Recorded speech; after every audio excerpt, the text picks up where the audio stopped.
The whale shark is such a charismatic species, and in many countries like the Philippines, for example, that they've actually embraced the occurrence of the whale shark. They protected special areas for the whale shark.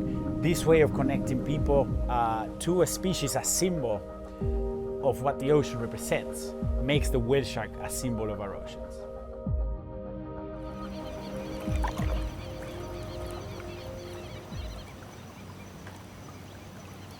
The whale shark is the world's largest fish.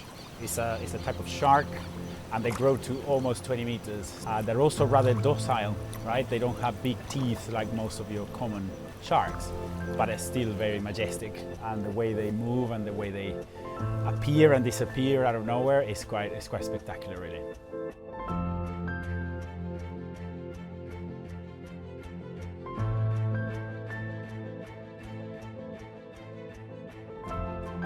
The whale shark is endangered mostly because of targeted fishing and being caught in bycatch into the 2010s. And we still think that some of that targeted take is still taking place. The presence of the sharks show you that area is important. It's an area that is healthy, that it has a lot of food for the whale sharks and for the other animals. So as I finished my PhD, I knew that I wanted to continue doing our research, but also wanted to do something on conservation and management. So I felt that it was kind of a gap between the government and the people who take decisions and the science. Like the science, it was like papers or just journals, scientific, and needs to have this connection with the government and with people.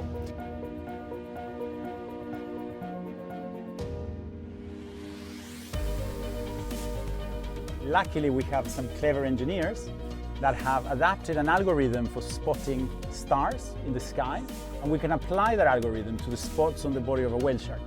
And it shows us that each whale shark is a little bit different. It has this unique spot pattern.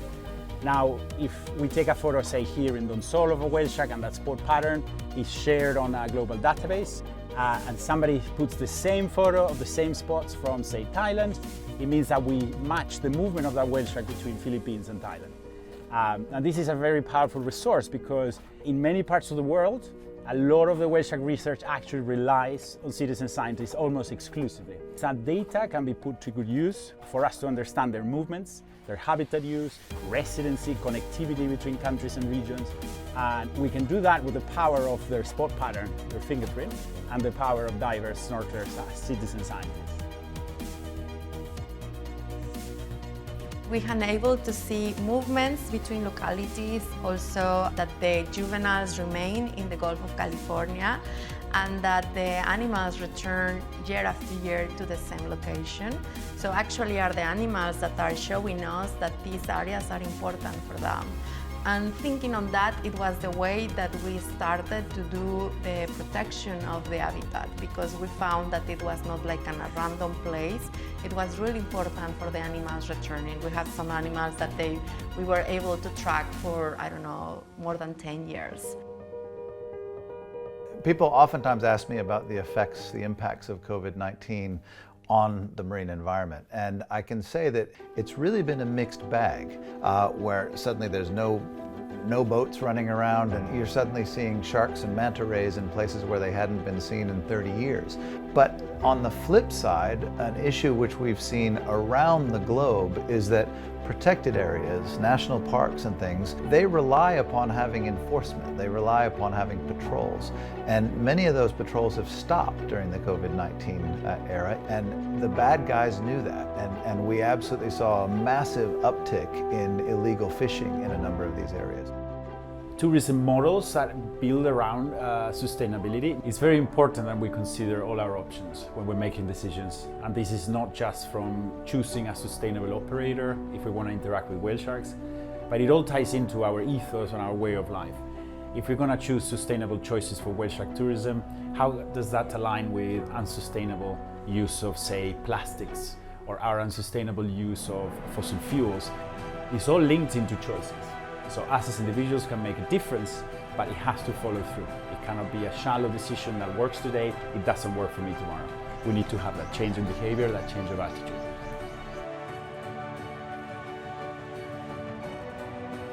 So we know that whale sharks spend at least 50% of their time in the top 20 meters of the water column.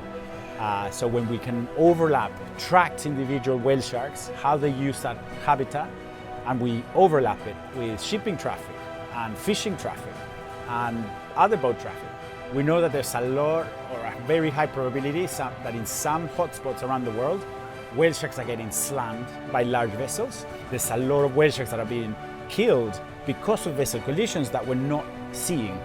And this is because when a whale shark dies, they're negatively buoyant, so the body sinks to the bottom of the ocean. So we do think that vessel collisions is probably one of the most contemporary, important, or largest threats to whale sharks. Climate change potentially has an interesting impact on them as well. We know that they're able to operate in quite cold water, such as what you have in New Zealand, and we know that they can operate in very warm water, like what you have in Indonesia, as warm as 30 degrees Celsius. If temperatures continue to rise and we get to 31, 32 degrees in the water, I don't know that the whale sharks would be able to tolerate that. Now, they're big enough, of course, that they can swim where they need to, so they'll probably just depart the tropics as climate change makes the water warmer. But then they're going to run into an issue of, is there food in the places where they're going? I think the precautionary principle would just simply say, if we can do our best to mitigate climate change, halt its biggest impacts, that's definitely going to be best for pretty much all life in the oceans.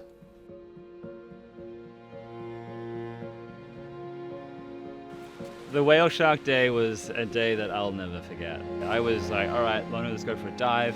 And we are going dive side and turn the boat, and the captain said, whale shark, whale shark, whale shark in surface. Being a photographer, you know that you don't have time to think, because moments like this come and go instantly. So I just grabbed my camera and jumped in the water. I was like, oh, like so excited, like let's go. And as soon as I got in the water, my heart broke. And Jono told me, there's the plastic big rope in the whale shark. The only thing that I could think of at the time was stay with the shark.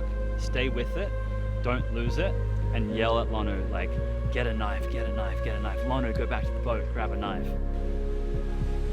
And I jump, in my wetsuit is half, and with fins and mask with knife, and I saw the shark is going down. And I've never felt more hopeless in my entire life. There I was, watching this incredibly beautiful creature wrapped in plastic, and all I had was a camera. And then out of nowhere, I just see this guy, Lonu, my mate Lonu, just like powering down, wetsuit still undone. You know, he's got the arms are just like flaying by his side, and he just powers down to this shark. And I hold the rope, and I'm cutting, the shark is going down. It's like 8 meters. He's out of breath, and he's just grabbing onto this rope, and he's cutting for his life. Okay, I don't have any oxygen, I leave the shark. But I'm decide, okay, anything happen, okay, I will cut the shark. And the shark is released, and I'm very happy. This is one of the best day in my life. He just did the final cut, and he broke the bind. That eventually would have killed the shark. Came to the surface to breathe because his lungs were literally burning. And we spent another 2 days looking for that shark. We've submitted the ID and the patent of that shark to the whale shark research program here, and it's in their database now, and whenever it's seen, we get notified. So it's a very fulfilling ending to that story. I tell my mom, today I'm doing big job. I saved the shark, the whale shark. This is one of the best day in my life.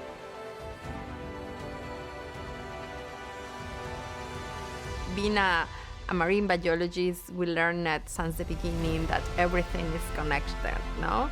Ocean, atmosphere, the air, the land, everything is connected. Gives the time to think what is the new life that we want to build. If you lead by an example and you show people the impact that they can have for good, and you show people animals and you kind of establish and foster that connection with people in marine life, you can without doubt change the world. We are running out of time. The world is in trouble. We're losing species at an extenuating rate. The best thing we can do is make responsible choices. And that is, it starts with our choices at home, how we educate our children, how they're educated at school, and how we actually turn this around before we hit a climate catastrophe. We need the rules, otherwise the shark is going. In our new generation, we don't have a shark, we don't have a reef, and we all need to do this.